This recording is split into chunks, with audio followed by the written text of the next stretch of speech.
अस्सलामुअलैकुम, आप देख रहे हैं प्रोग्राम व्यूज मेकर्स। मैं हूं अनम अहमद। सुप्रीम कोर्ट में चीफ जस्टिस ऑफ पाकिस्तान के इख्तियारात में कमी के हवाले से कानून साजी के खिलाफ दरखास्तों की समाअत हुई। चीफ जस्टिस की सरबराही में 8 रुकनी बेंच ने अटॉर्नी जनरल को पार्लिमानी कार्रवाई का रिकॉर्ड कल तक जमा करवाने का हुक्म दे दिया है। दूसरी तरफ हुकूमत ने सुप्रीम कोर्ट बिल की पार्लिमानी कार्रवाई का रिकॉर्ड न देने का फैसला किया है। स्पीकर कौमी असम्बली ने यह मामला खुसूसी कमेटी के सपोर्ट भी कर दिया है।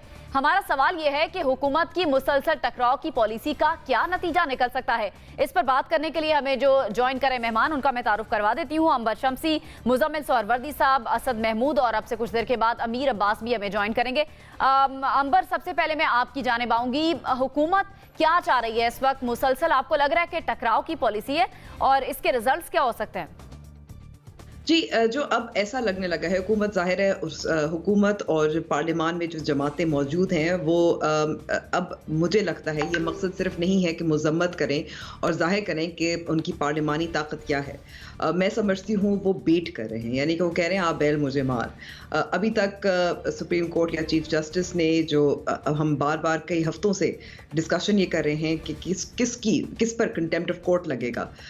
मेरे ख्याल में कि वो चाह रहे हैं कि अगर इलेक्शंस होने ही हैं तो फिर why not go down fighting, या वाई नॉट या शहादत इख्तियार करने। तो मुझे यही लगने लगा है क्योंकि बार बार इस तरीके से वो ज़ाहिर है उनको तस्लीम भी नहीं कर रहे। जैसे सुप्रीम कोर्ट के जजेस जो मुतालबात हुकूमत की तरफ से थे, जो फुल कोर्ट का मिसाल के तौर पर, या इख्तियारात के हवाले से और पार्लियामान के इख्तियारात के हवाले से जो एक डिबेट और डिस्कशन भी चल रही है ट्राइकॉटमी ऑफ पावर्स की। अभी आप देखें कि रज़ा रब्बानी साहब ने भी ख़त लिखा जिस तरीके से पब्लिक अकाउंट्स कमेटी ने एक जज को हदफ बनाया, तो उनका कहना था कि एक जज को नहीं बना सकते, आपको इदारे की जो रूल्स एंड रेगुलेशंस और पार्लिमानी इख्तियारात है उसको भी देखना चाहिए।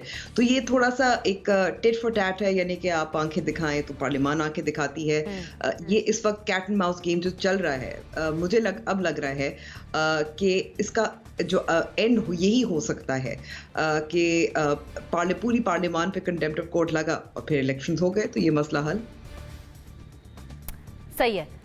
असद महमूद साहब, आपको क्या लगता है? अब ये भी मामला है कि पार्लियामानी रिकॉर्ड जमा नहीं कराया जा रहा अदालत में और स्पीकर इसको जमा कराने के लिए राजी नहीं है। स्पीकर का रिकॉर्ड ना देने का फैसला भी सामने आया है। क्या रिजल्ट्स आपको आते हुए नजर आ रहे हैं इसके? बिस्मिल्लाहिर्रहमानिर्रहीम, थैंक यू वेरी मच।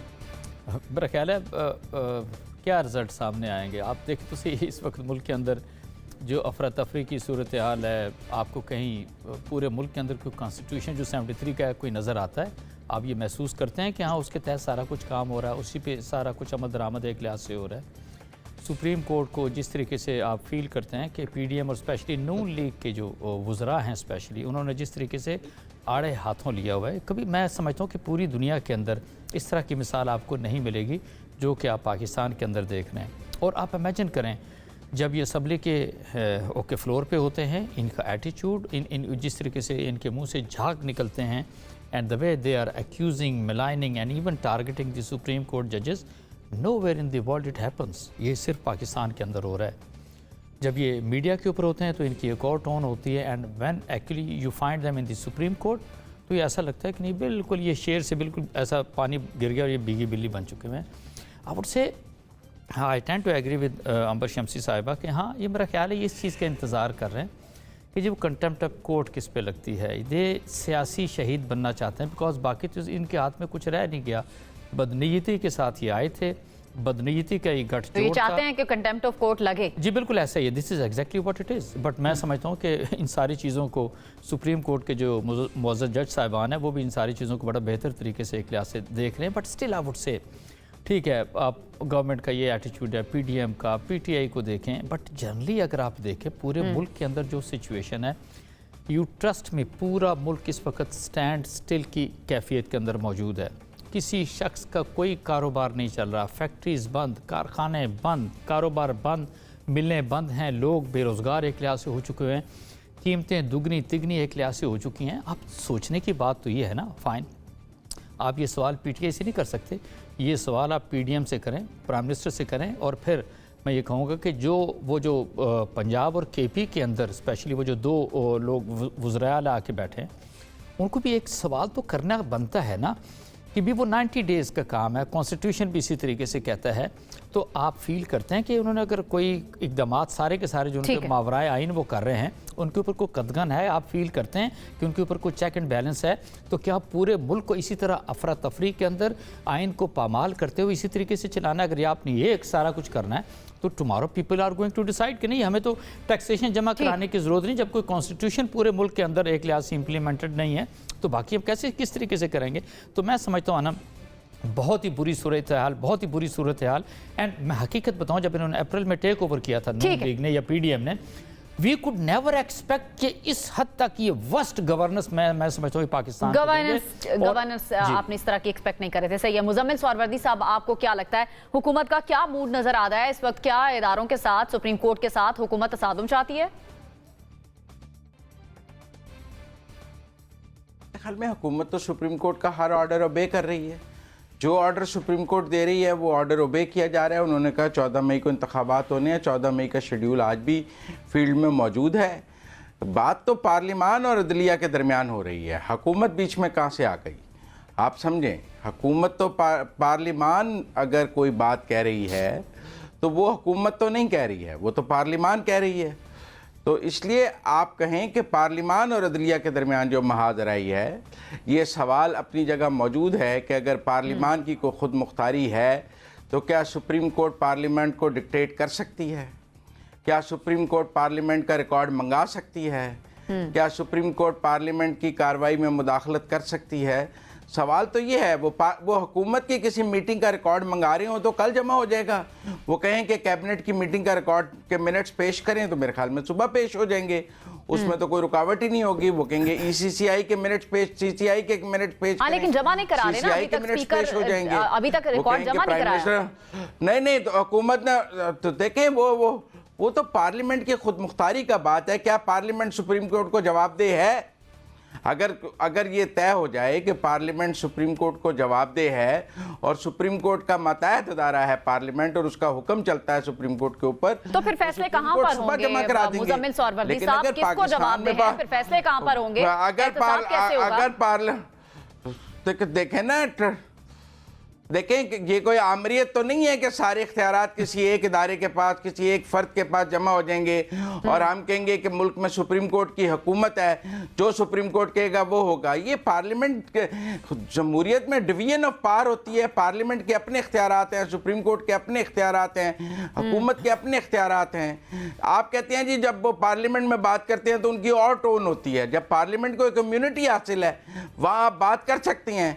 वो बात आप टीवी टॉक शो में या अदालत में खड़े होकर नहीं कर सकते पाकिस्तान के आइन और कानून के तहत। दूसरी जगह करेंगे तो कंटेम्प्ट ऑफ कोर्ट है, लेकिन अगर आप पार्लियामेंट में बात करेंगे तो उसको एक आइनी तहफ़्फ़ुज़ हासिल है, आप उस पर कंटेम्प्ट की प्रोसीडिंग्स नहीं कर सकती जुडिशरी। यहाँ तो वो कहें ना कि सुबह पार्लियामेंट में जो तकरीर होगी उस पर कंटेम्प्ट ऑफ कोर्ट का नोटिस जारी करते हैं चीफ जस्टिस ऑफ पाकिस्तान कि ये तकरीर पार्लियामेंट में जो हुई है मैं इस पर तौहीन अदालत का नोटिस जारी करता हूँ। वो नहीं कर सकते क्योंकि पार्लियामेंट सुप्रीम है, वहाँ बात करने की इजाजत है। इसीलिए पार्लियामान वजूद में लाई जाती है कि उस वहां बात करने की इजाजत है। कोई सुप्रीम कोर्ट की हुकूमत तो नहीं कायम कि सुप्रीम कोर्ट की मतहती में सारा मुल्क चलेगा। इस मुल्क में पार्लियामेंट मौजूद, पार्लियामेंट की मतहती में हुक्म चलेगा। बिल्कुल सही है। अमीर अब्बास, आपको क्या लगता है? एक तो ये कि फुल कोर्ट की आज भी दोबारा से बात हुई, आज की हेयरिंग में चीफ जस्टिस ने कहा है संगीन नौयत के मामले में फुल कोर्ट बनता है। बज़ाहिर ये मुकदमा ऐसा नहीं लगता जिस पर फुल कोर्ट बनाया जाए, इस पर आपका क्या मौक़िफ़ है? अगर आप इजाज़त दें तो एक, क्योंकि जारी बात है मास मीडिया ना, तो मास मीडिया पे अगर कोई गुमराहकुन बात हो जाएगी तो उसकी वजाहत करना ज़रूरी है। मुजम्मिल साहब ने फरमाया कि पार्लियामेंट को इम्यूनिटी हासिल है, यानी पार्लियामेंट के फ्लोर पे खड़े होकर कुछ भी ऑल फॉल आप कहें तो आपको इम्यूनिटी हासिल है। तो साथ ही मैंने आर्टिकल 68 कॉन्स्टिट्यूशन ऑफ पाकिस्तान का, जितने लोग देख रहे हैं वो सिर्फ गूगल पर जाएं, article 68 of constitution of Pakistan search करें, सीधा आपको आर्टिकल 68 मिलेगा। आर्टिकल 68 ये कहता है कि no discussion shall take place, कोई ऐसी गुफ्तगू नहीं हो सकती इन मजलिस शुरा यानी पार्लियामेंट में with respect to the conduct of any जज ऑफ द सुप्रीम कोर्ट और of a high court in the discharge of his duties. ये सुबह शाम सुप्रीम कोर्ट के जजेस को थ्रैश कर रहे हैं पार्लियामेंट में और ये कह रहे हैं पार्लियामेंट को इम्यूनिटी हासिल है।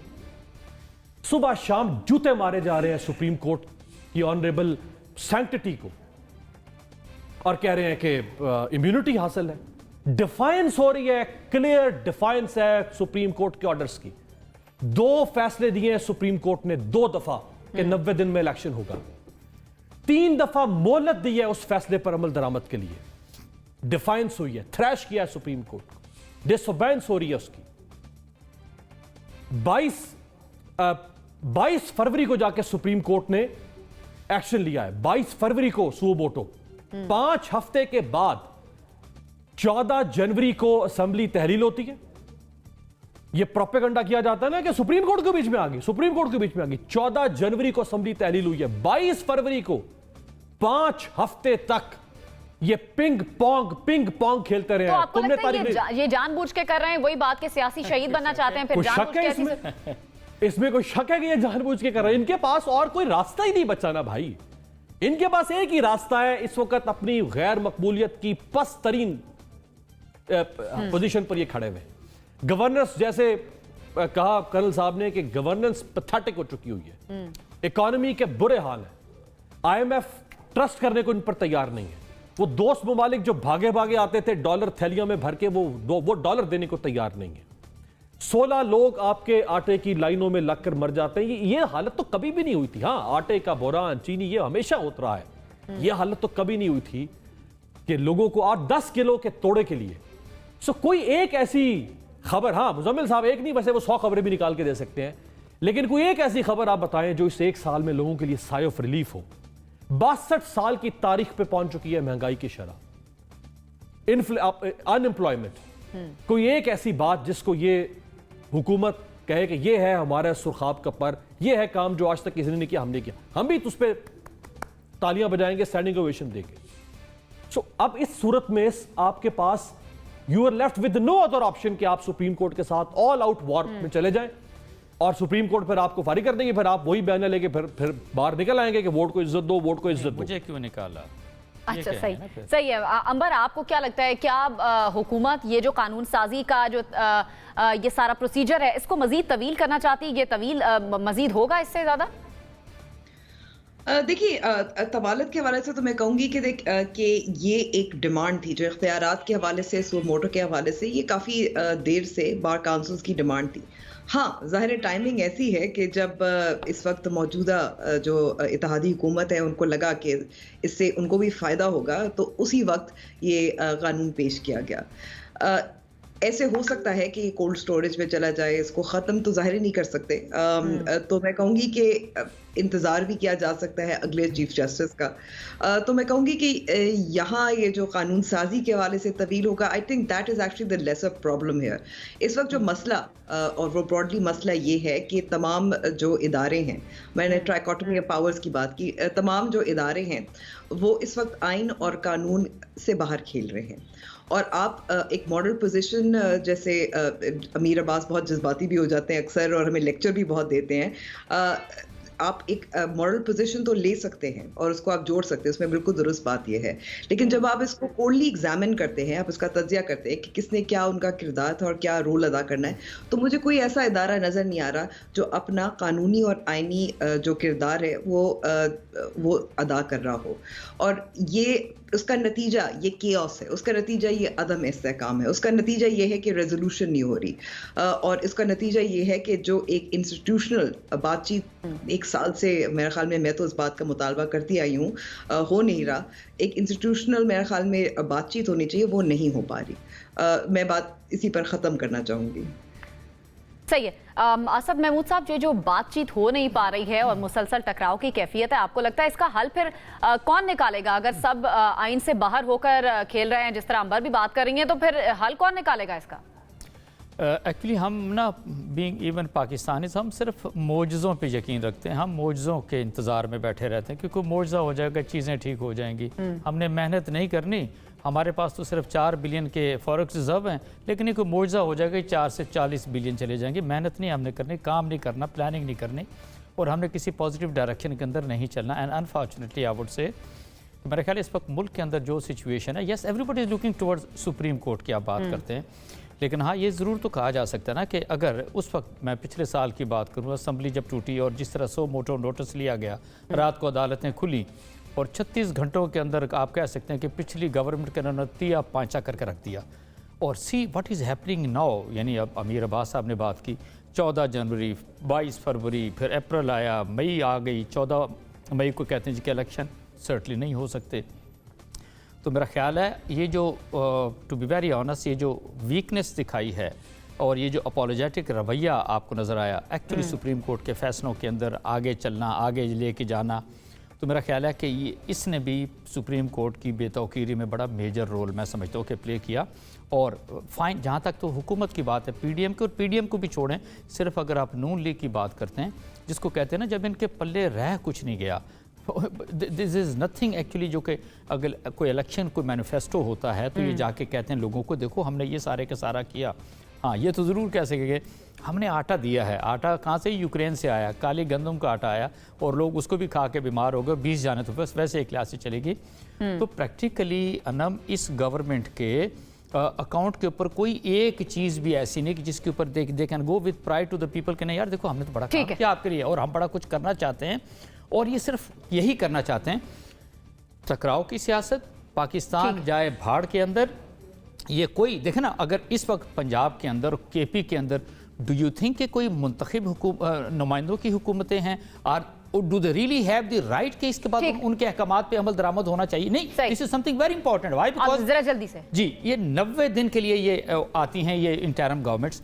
तो ये इंटरिम गवर्नमेंट्स का जो रोल आपने देखा पिछले 90 दिन के अंदर, और अब तो और वो रोल उन्होंने प्ले नहीं किया। सही तो बिल्कुल भी नहीं किया, बल्कि उन्होंने एक बी या सी टीम जो है वो पीडीएम की नून लीग की, उन्होंने उस रोल को प्ले किया। सही है। मुजम्मिल साहब आपने पहले सुप्रीम कोर्ट के रोल की बात की है। अगर सियासी जमातें किसी मसले का हल नहीं निकाल पाती हैं, सियासी जमातों के पास कोई हल नहीं है और डेडलॉक मुसलसल रहता है, तो फिर हल कौन निकालेगा? सुप्रीम कोर्ट जहां अपना रोल प्ले करना चाहती है वो वहां पर रोल प्ले करती है, फिर भी सवाल उठाए जाते हैं।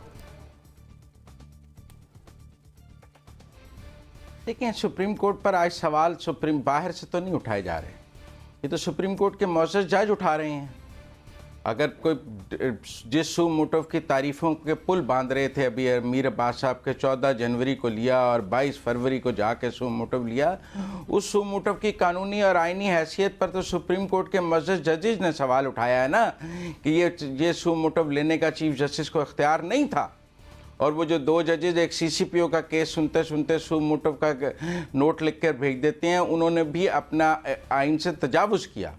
तो वो बेशक एक साइड लें, एक फरीक बन जाएं एक सियासी जमात के, तो मैं तो उस पर तबसरा नहीं कर सकता और कोई बात करें मैं, लेकिन मैं ये समझता हूँ हाई कोर्ट ने भी तो यही फैसला दिया था, अमल दरामद पर उस पर भी नहीं हुआ। और तो आईसीए उसमें इंट्रा कोर्ट अपील दायर की, इलेक्शन कमीशन ने भी, गवर्नर ने भी, वो सुन रहे थे, लीगल प्रॉपर फोरम पे बात हो रही थी। इस हर जो आईनी काम है, कानूनी काम है, आईनी तरीके से होना है ना। अदालत रोज सुनना शुरू कर देती है, Lahore high court, supreme court कहता है 72 घंटों में फैसला करें। एक मिनट, आप नहीं, आप बात पूरी कर लेने दें। आपने इतनी देर दी असद महमूद साहब की पूरी तकरीर आप सुनवाती हैं, जो मैं आपको क्लिप भेजूंगा, वो रोजाना वो मखसूस जुमले ही बोलते हैं, नई बात नहीं लेके आते, लेकिन फिर भी हम वो मखसूस जुमले रोज सुनते हैं। आप अपनी बात करें। लेकिन मैं ये कहता हूँ उनको बोलने दें, फिर आपकी तरफ आती हूँ। आप मुजम्मिल साहब अपनी बात करें। नहीं, मैं ये कह रहा हूँ कि इस मसले का हल जो है वो सुप्रीम कोर्ट का फुल कोर्ट है। 90 दिन में इंतखाबात हों, चीफ जस्टिस के इख्तियारात हों, मुल्क में कानून की आइन की हुक्मरानी हो, पार्लियामेंट के इख्तियारात का तयन हो। देखिए ना, इन सब मामलात का हल सुप्रीम कोर्ट का फुल कोर्ट है। जब अगर इफ्तिखार चौधरी और काजी ईसा के एक जज के मामलात पर आप फुल कोर्ट बनाते हैं, तो आज जब मुल्क की किस्मत का फैसला है तो आप फुल कोर्ट नहीं संगीन नौयत का मामला हो तब ही फुल कोर्ट बनता है। उन्होंने ठेका लिया हुआ है पाकिस्तान का। नहीं तो इससे अहम मामला क्या हो सकता है कि एक जज का मामला अहम है या 12 करोड़ लोगों का मामला अहम है? सही है। एक जज का रेफरेंस अहम है या 12 करोड़ लोगों का आके राय दही अहम है? ये जो तजवीज, ये एक मखसूस बेंच ने पाकिस्तान की किस्मत का फैसला नहीं करना है, फुल कोर्ट सुप्रीम कोर्ट ने करना है। अगर कोई 3-4 जजेस ने पाकिस्तान की किस्मत का फैसला करना है तो फिर वो कोई नहीं मानेगा उस बेंच को। बिल्कुल सही है। अमीर, आप कुछ कहना चाह रहे हैं? एक तो वैसे मैं एक्सपेक्ट कर रहा था कि आर्टिकल 68 का कोई जवाब देंगे नहीं वो है ही नहीं, तो उसका मुजम्मिल क्या साहब, लेकिन उन्होंने उसके जवाब में कोई आर्टिकल मैं देना चाहता हूँ, मेरे देन से निकल गया, मैं देना एक मिनट, मैं देना चाहता हूँ, मैं देना चाहता हूँ, जी, मैं जी, देना जी, चाहता हूँ, बताएं, मैं देना जी, चाहता बताएं। हूँ। टाइम दोस्तों, दें मैं इनको, कोई हर्ज नहीं है। हाँ देखिए बिल्कुल, हाँ, पार्लियामेंट में किसी जज के कॉन्डक्ट पे बात नहीं हो रही, एक जज की करप्शन पर बात हो रही है जो उसका प्रोफेशनल कॉन्डक्ट नहीं है।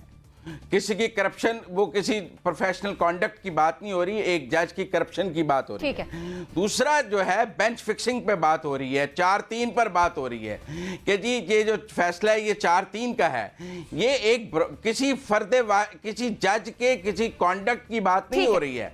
आप इतनी मुकद्दस गाय ना बनाए उनको बात हो रही है कि फैसला 4-3 का है, बात ये हो रही है कि 54 मुकदमात एक ही बेंच को क्यों दिए गए हैं, बाकी जजेस छुट्टी पे चले गए हैं। बात हो रही है कि ओएसटी क्यों किया जा रहा है जजेस को। ठीक है मुजम्मिल साहब। जी अमीर अब्बास, अब आप मुझसे लड़वाना चाहती हैं मेरा ख्याल, आप मुझे नहीं आप तो मुजम्मिल साहब से देखें, ये सिर्फ एक जज की बात थी। मुजम्मिल साहब, जब बिलावल साहब ने कौमी असम्बली में खड़े होकर कहा कि सुप्रीम कोर्ट में फिरौन बने बैठे, ये एक जज की बात थी। जब कहा गया कि बेंच फिक्सिंग होती है, नहीं तो जैसे मैच फिक्सिंग क्रिकेट के अंदर जुर्म है, उस तरह बेंच फिक्सिंग होती है, ये एक जज की बात थी। जब कहा गया कि ये सुप्रीम कोर्ट की इमारत पर ट्रक आर्ट पेंट कर करके शहर शहर जाके सुप्रीम कोर्ट की इमारत को जलील किया गया, ये एक जज की बात थी। आपको तो कम से कम किसी एक जमात के इस जो इहानत अदालत का एक सिलसिला शुरू कर रखा है एक जमात ने, कम से कम आपको उसकी तायद तो नहीं करनी चाहिए थी।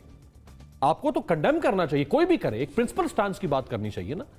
मैं अगर कल वो कंडेम करता हूं, आप मुझे भी कहें कि मैं गलत कर रहा हूं, तौहीन अदालत कर रहा हूं। आज आप किसी एक के लिए, एक फरीक के लिए तौहीन अदालत की इजाजत देंगे, तो कल को कोई और फरीक आके तौहीन अदालत करेगा, लेकिन आप उसको कंडेम नहीं कर रहे होंगे। मुजम्मिल साहब, आप उसकी तायद कर रहे होंगे। और ये जो आप लार्जर बेंच की बात कर रहे हैं, ये 12 करोड़ के लिए तो लार्जर बेंच याद आ गया। जब वोट ऑफ नो कॉन्फिडेंस आई, वो तो 22 करोड़ का मसला था। उस वक्त क्यों 5 जजों के बेंच को तस्लीम कर लिया गया? उस वक्त क्यों नहीं कैंपेन चलाई आपने कि लार्जर बेंच बनना चाहिए, फुल कोर्ट बनना चाहिए? आज फुल कोर्ट याद आ गया। वो तो इससे बड़ा मसला था, वो तो कौमी असम्बली, वो तो एक स्पीकर ने गलत रूलिंग दी, उस रूलिंग के बाद असम्बली तहरीर कर दी, प्राइम मिनिस्टर ने समरी भिजवा दी। मुल्क में इतना बड़ा क्योस आ चुका हुआ था, वोट ऑफ नो कॉन्फिडेंस को गलत तरीके से, गैर आईनी तरीके से स्नब कर दिया गया। इससे बड़ा कॉन्स्टिट्यूशनल क्राइसिस था। सही है। वो 5 जजों का फैसला तस्लीम था आपको, क्योंकि वो आपको तस्लीम था। तो एक मेरिट, एक प्रिंसिपल स्टांस के ऊपर बात किया करें ना। ठीक है जी, आपका नहीं असद साहब, मेरे पास अब वक्त की कमी है, मुझे ब्रेक की तरफ जाना है। प्रोग्राम शामिल करते वापस आएंगे छोटी सी ब्रेक के बाद।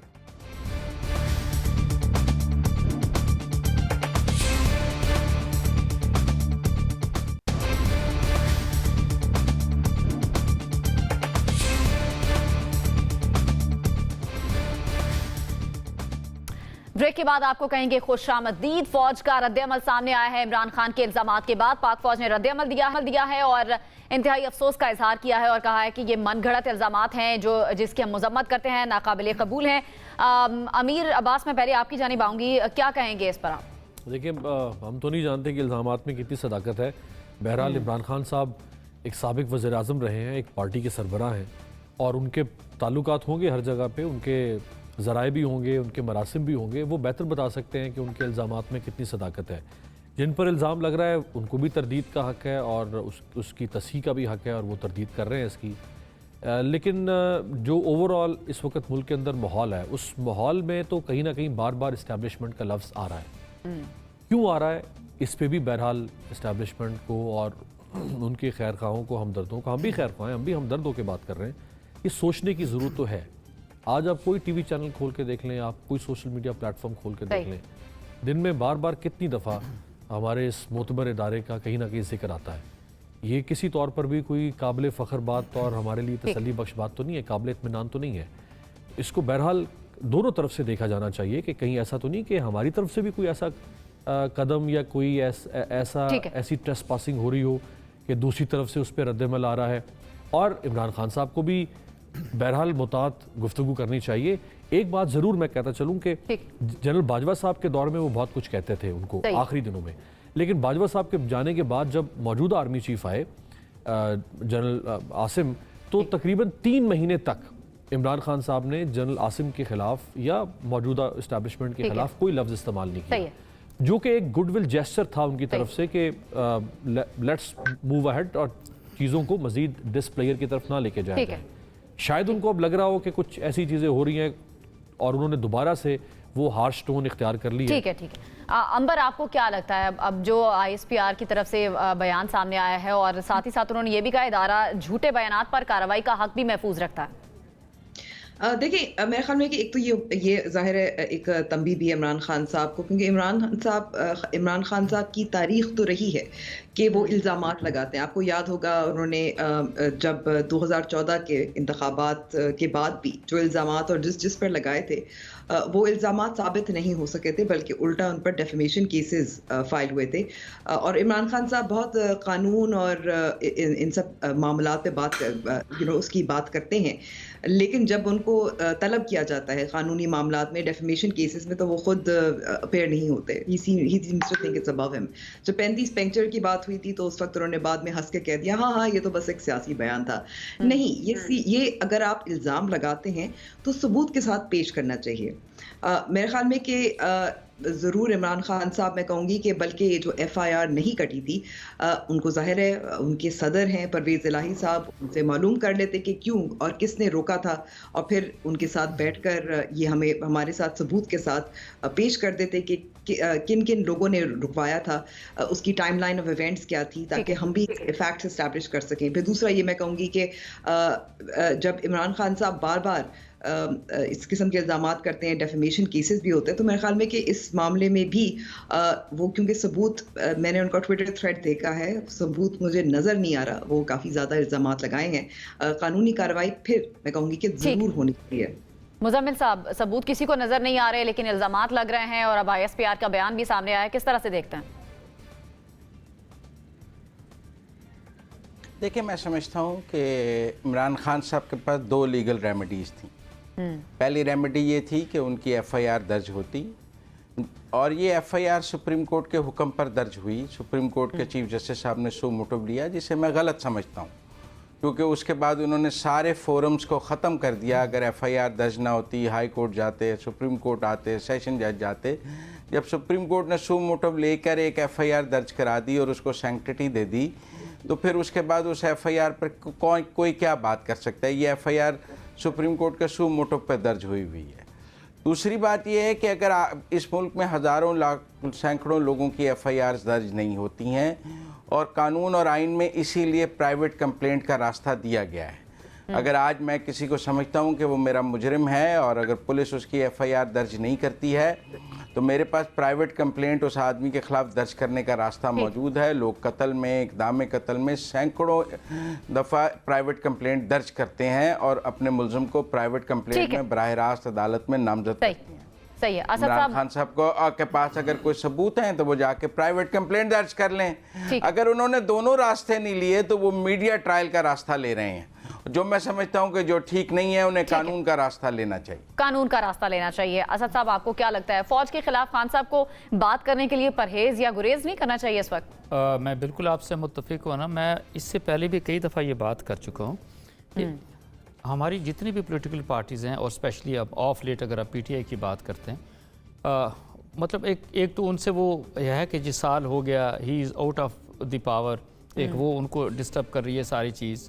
और बिल्कुल अमीर साहब ने ठीक कहा था जी कि जिस तरीके से वो जनरल बाजवा को इससे पहले वो तनकीद का निशाना बनाते थे, बट स्टिल आई फील कि भाई आप पॉलिटिकल पार्टी इतनी बड़ी है, बहुत बड़ी फॉलोइंग है आपकी, और बड़ा मुनज़्ज़म तरीके से आप एक लफ्ज़ भी फ़र्ज़ करें अपनी एस्टेब्लिशमेंट के बारे में, मुसल्लह अफवाज को फिर नाम ले लेके जिस तरीके से करते हैं, तो आप ये सोचिए कि वो जो उनके नीचे जो लोग काम कर रहे हैं, चाहे वर्कर्स हैं, चाहे किसी कैपेसिटी के अंदर में, मीडिया, इसको मीडिया ट्रायल नहीं कि मैं तो उसको मीडिया असैसिनेशन के तौर पे लेता हूँ। आप यकीन मानिए, मुझे सुबह किसी ने एक मैसेज भेजा, एक मेजर साहब हैं, उनकी शहादत हुई और मतलब कुछ दिन वो ज़ख्मी रहे, तो उन्होंने अपनी मिसेस को ख़त लिखा, and yes I am a grown up man, मैंने इतना सारा कुछ देखा, मैं अभी भी जब आपसे बात कर रहा हूँ तो ऐसा लगता था जैसे मेरे रोंगटे एक लिहाज से खड़े हैं, and I had the tears in my eyes.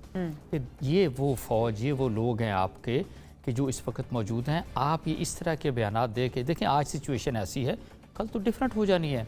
आपकी अदालतें काम कर रही हैं, अदालतों से आपको रिलीफ एक लिहाज से मिल रही है, और अनफॉर्चुनेटली इस सारी चीज़ को जो कुछ भी एक्चुअली हमारी अपनी जो PTI कर रही है उसको कौन पिक कर रहा है? इंडिया पिक कर रहा है। मेजर गोरोवारिया बैठा हुआ पिक कर रहा है और वो कहते हैं जी हमें तो अब कुछ करने की जरूरत ही कोई नहीं है पाकिस्तान के खिलाफ और पाकिस्तानी फौज के खिलाफ। एंड अनफॉर्चुनेटली मैं आपसे बताऊं, बिल्कुल सही है, फौज के खिलाफ हर्जा-सराई से गुरेज करना चाहिए, परहेज करना चाहिए, सिर्फ इमरान खान को नहीं, तमाम पार्टीज को इस पर एहतियात करनी चाहिए। असद साहब, मुझे ब्रेक की तरफ जाना है, प्रोग्राम में हम एक ब्रेक शामिल करते हैं, वापस आएंगे ब्रेक के बाद।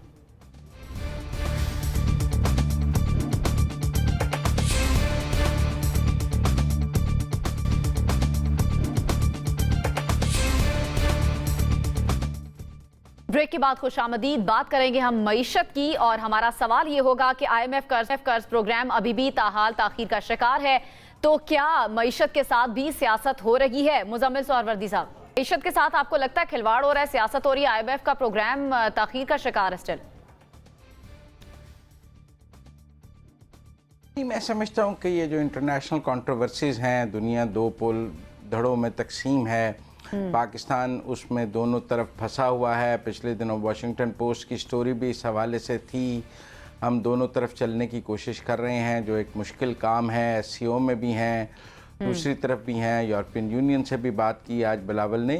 तो ये जो दो धड़ों की है, और फिर पाकिस्तान के इंटरनल हमने मुआहदा तोड़ा भी है 2 दफ़ा।